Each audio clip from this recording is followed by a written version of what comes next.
Welcome back to Simply Stated Finances. Today I'm going to touch base on probably one of the top 3 questions that I get from small business owners and rental property owners, especially if they're new to the industry or as we go into tax season and they're looking over their finances from the last year and trying to make sure that we've captured all the appropriate deductions, but also wanting to make sure that we're not writing off things that we shouldn't with the IRS and getting into trouble later if you should unfortunately be chosen for an audit. So the IRS does not have a hard and fast rule or list for what items can be deducted on a particular tax return, but they do have a couple of definitions that you can follow. And if you ask yourself the question, does your deduction fall into one of these 2 categories, then chances are you're safe in putting it on your tax return. So the first one, is it ordinary? And by ordinary, the IRS means that it's common and it's accepted. So if you're taking deductions that other people in your industry would be taking on your return, such as licenses or office supplies, rent, that kind of thing, then they're probably going to allow that. The other thing to look at is it's necessary. And by that, they mean that it's helpful and it's appropriate. So there may be some deductions that one industry can take that another cannot. So if you have a beauty salon and you are providing makeup services for your clients, you're going to be able to write off the makeup that you're purchasing to apply to clients and use for them.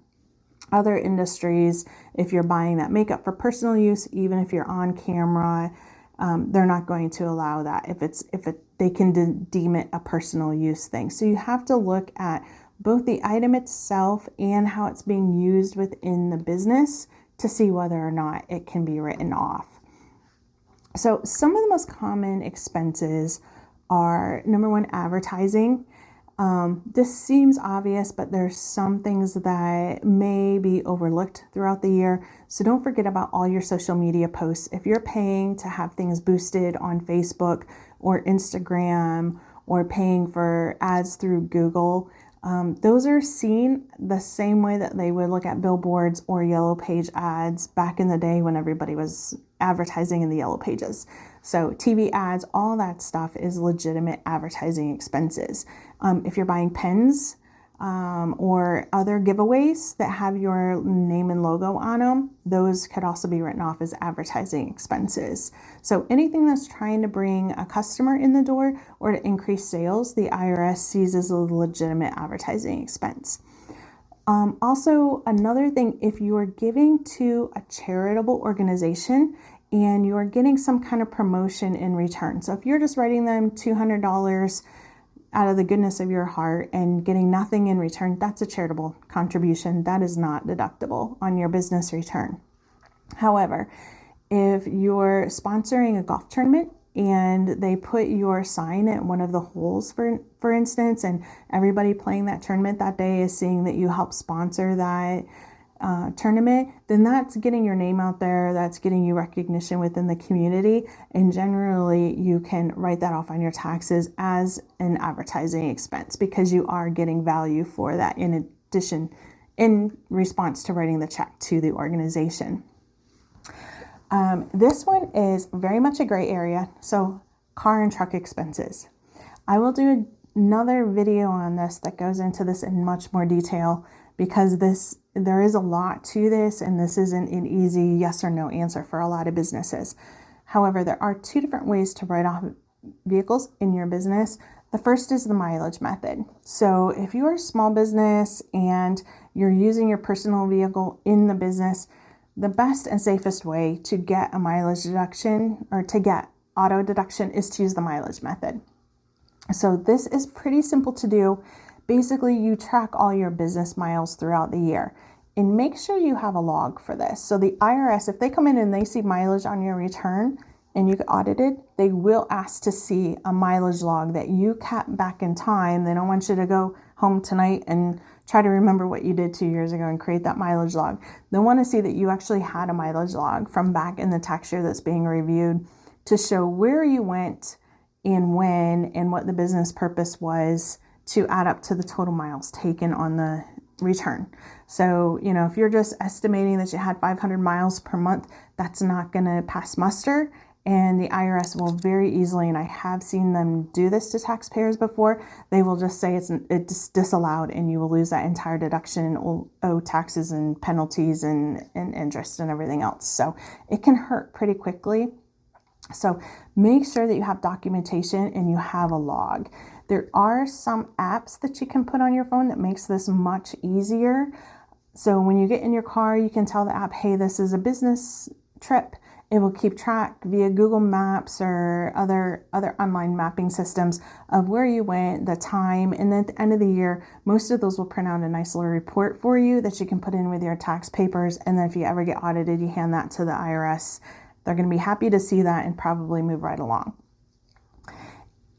In addition to taking mileage, you can choose to take actual expense write-offs for your vehicle. So actual expense would be all the out-of-pocket costs you have. It would be interest on the loan if you had it, depreciation, fuel, repairs, car washes, licenses, anything you have with regard to the vehicle.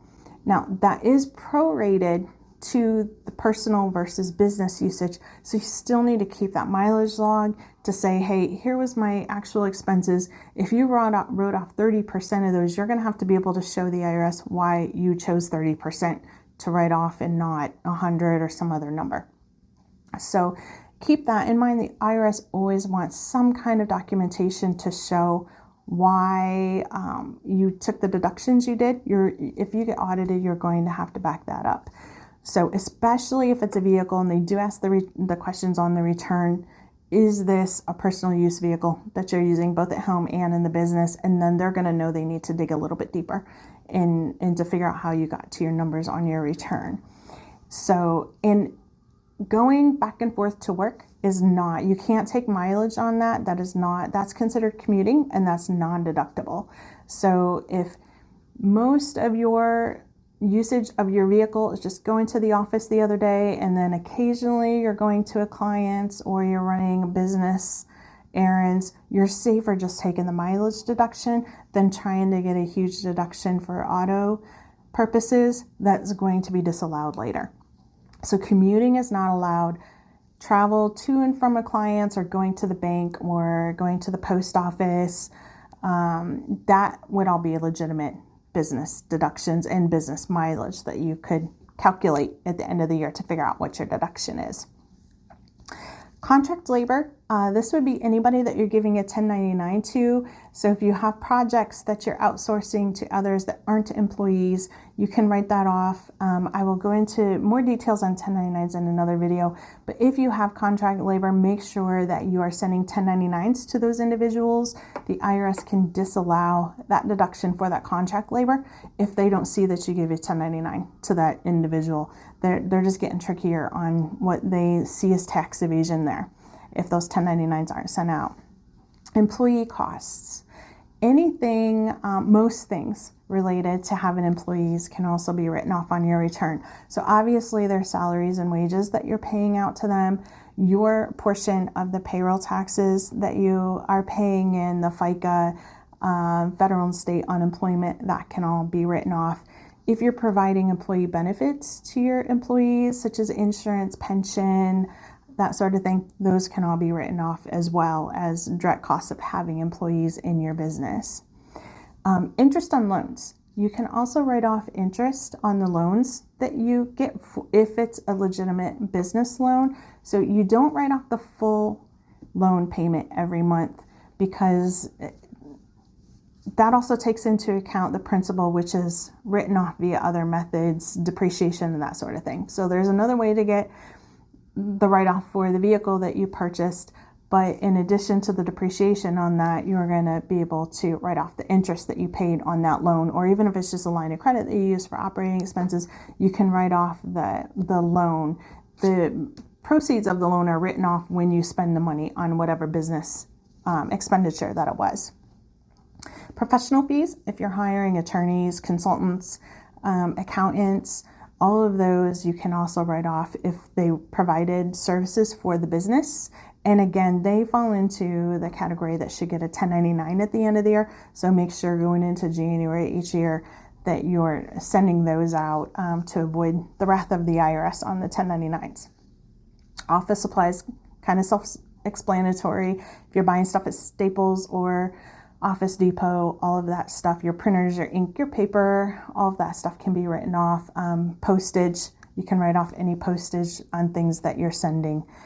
Rent, if you're renting equipment in the office, or real estate, so your building rent you can write off. If you're leasing a copy machine, that sort of thing, make sure you're getting all those deductions as well. Don't miss those monthly payments that you have. Repairs and maintenance is another thing. I'll go into a little bit more detail in another video when I explain kind of depreciation and stuff, but repairs and maintenance you can also write off. There's very specific rules on this that I'll go through in another one, as I said, but if you're fixing something in the office, you have a leaky faucet, or you have to fix a machine, or, patch some things up, you can write those off to an extent. Bigger ticket items, the IRS wants you to take depreciation on.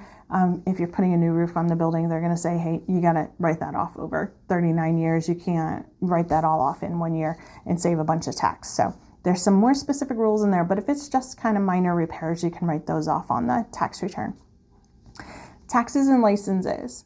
So if there are taxes that you're paying, I already mentioned payroll taxes. If you're paying real estate taxes on the building that you're renting or that you own, you can write those off through the business. You cannot write off your personal taxes that you pay, even as a business owner. So if you're paying in estimated taxes, or at the end of the year, you owe $5,000 with your tax return and you write that check in, those cannot be written off, just as other people that have a W-2 can't write off their state and federal taxes that are being withheld from their paycheck. As a business owner, you can't write those off either. Those are non-deductible expense. So you can write off the employer portion for employees that are taken out of their paychecks, but you cannot write off your own taxes that you're paying in. Travel and meals. So if you have business travel, make sure you're capturing all that in addition to the mileage. If you have tolls, if you have hotels, airlines, conference fees, if you're going to a conference and there's fees associated with that, you can write all those off. Meals can be written off. In 2020 and 2021, those, if you had meals, you could write those off at 100% deduction. That was a short-term rule change specifically for the pandemic to get people back out and visiting restaurants again. So that was just kind of help spur the economy and help out restaurants that were struggling. Starting in 2023 and forward, that's going to go back into only a 50% deduction. So don't get too greedy on the meal deductions. They could come back to bite you, and they're not really giving you as much bang for your buck as you think they are anyway. So if you're stopping at McDonald's or Starbucks on the way into work, not deductible. If you're just working late and stop, run and get a pizza, there's sometimes that can be deductible if you're providing that for employees to work overtime, but generally that's not. So if you're on the road and have to grab something because you're out of town and, at a conference or something, then write down why you deducted that on the receipt and where you were and what the business purpose was. If you're taking out a client for lunch, make sure you write on that receipt who you met with, what you discussed, and just to prove to the IRS it was actually a business meal. So you can write off meals if there's a business purpose to them, but not just going back and forth or because you're working through lunch and you ran up and got a quick burger. They're not going to let you deduct that. Utilities, you can write off utilities. So your telephone, your electric, your heat, all that good stuff, your internet, all of those can be written off on your business tax return. And there's one that a lot of people are hesitant to take, but I encourage everyone to do this if you have a legitimate home office. So there is a home office deduction if you're self-employed, have a Schedule C, and you're working from home. There are some specific rules with that when you can and can't take it. The basics to keep in mind are it has to be that room's sole purpose. So you can't have a guest bedroom with a little desk in the corner that you put your laptop in and you go to work in there in the evenings. that's not considered a home office. You have to actually have a room set up in your home for work purposes that looks just like an office. If the IRS came in and looked, they could obviously see this is an office that would look just like what you had if you were working in an employer space. And the home office deduction is a proration of that square footage of that office to the total square footage of your home. And say that's 8% of your square footage of your home is your home office. Then you're going to be able to deduct 8% of your utilities, your mortgage interest, your real estate taxes. You get to take some depreciation on the home. If there's repairs and maintenance you did throughout the year, you can write off a portion of those.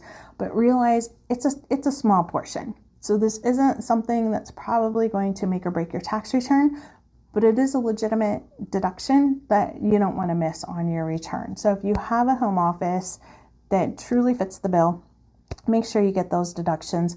There's also a simplified method. So the IRS is encouraging people to take this. It's in the tax law, so there's no reason to avoid it. So if you don't want to keep track of all those receipts for all your utilities and your repairs and all that stuff, you can take your square footage of your home office times a fixed amount that the IRS gives you, and just come up with an easy number. And then you don't have to have any documentation for that. Other than proving what the square footage was that you took, you don't have to show any expense receipts or anything. So the IRS really truly is trying to encourage people to take advantage of the tax code in a legal and reasonable way. So make sure you get that home office deduction. So I will leave you with 2 pieces of advice. Number 1, don't get greedy. The IRS does compare expenses across industries. So they look at your type of industry, whether it's construction or professional services or whatever it is. They'll look at your industry, what your gross receipts are for the year, and then they will compare that to other businesses of the same type and size.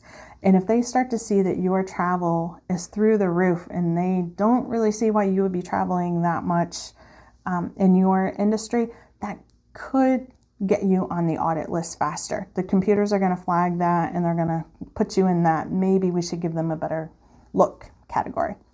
So just don't be greedy. The other part is, remember that there's more to running a business than just taxes. You want to be making money at the end of the day. That's why everybody's in business. Otherwise, you would just go get a job somewhere, right? Businesses are to make money. We're not out to lose any money. We're not out to do this as a charitable thing unless you are a charitable organization. So you should be trying to make money at the end of the year. And any decent banker will tell you that if you think you're going to need financing and you're trying to grow, start watching your finances 2 years before you want to go talk to the banker. They're going to ask for financials. They're going to ask for tax returns. And they're going to look to see that if you're asking for a $50,000 loan to grow the business, is the business growing? Is the business already making money? And is the cash flow there to pay back the loan?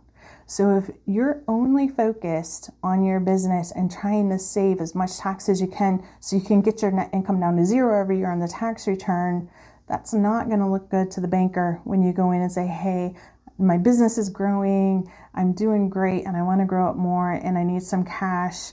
If that comment doesn't match what they're seeing on your financials or your tax return, they're going to be very, very hesitant, especially in today's environment, to give you that cash. So you could find yourself stifled because your main concern was taxes, and you may have written off some things that maybe would have been better left off the tax return.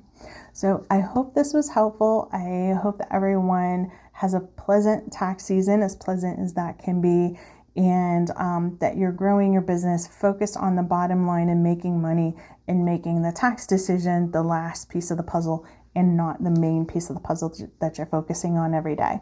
So thank you for watching. And if this was helpful and you would like to follow for more information, please make sure you like and subscribe so that you're notified when I upload more videos.